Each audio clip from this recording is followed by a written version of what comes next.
Have you ever felt that the pages of the books were not just papers but portals into the minds of the characters?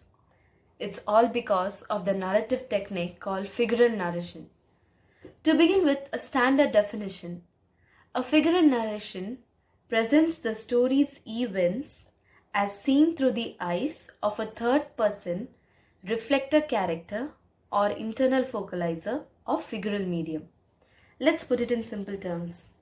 In figural narration, the story is narrated by someone who is not present in the story but provides the readers with the feelings and emotions of the character. When the person is not present in the story, we refer to them as omniscient. A figural narration is used when the character's exact mindset is not known. When the narration is in third person, there is a chance for the readers or the audience to have their own opinion of character. In third person narration or figural narration, there is a gap created between the characters in the story and the readers. This leads the readers to have multiple interpretations on the characters, storyline, or even the climax. In the narrative, when the third person puts forward their point of view, the readers either agree to it or might even think that it need not be this, it could also be this, which leads to having different lenses of viewing. Thus, we see that the narrator influences the narrative. To get a better understanding of the technique, let's look at examples. In the short story Evelyn by James Joyce, the protagonist Evelyn is shown to be burdened with responsibilities of her family on one side, and on the other side, she wants to live a life free from burden, and so she decides to elope with her boyfriend.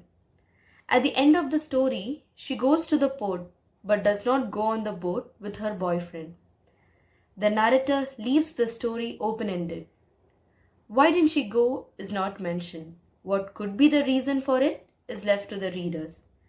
The reason could be either she did not want to leave her father or she must have found something wrong with her boyfriend. Though figural narration is explicitly used in literature, it's rarely found among movies. One of the few examples could be the KGF movie.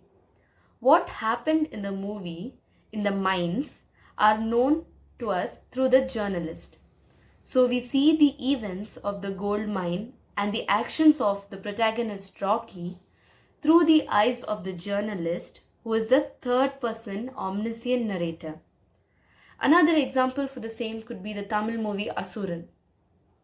In the beginning of the movie itself, we hear an omniscient narrator narrating about the protagonist Sivasamy, his family members, and the land problems that have made them run for their life.